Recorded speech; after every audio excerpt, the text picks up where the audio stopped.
sisa pepejal secara haram dan kini terpaksa menanggung kos membersihkannya. Persoalannya, apa tindakan Kerajaan Negeri Sembilan bagi menyelesaikan masalah terbabit?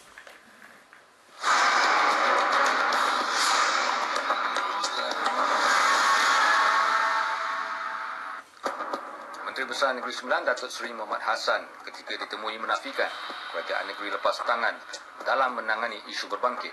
Menurutnya, tanah berkeluasan lebih 40 hektar telah diperolehi sebagai pusat pengurusan sisa pepejal baru serta canggih bagi Negeri Sembilan. Kita menunggu pusat pelupusan sanitari sampah yang baru di Tanah Merah ini. Kawasan pelupusan sampah di Pajam, di Bukit Palung akan terus beroperasi, tetapi bukan semua kawasan, cuma sebahagian saja lagi lah.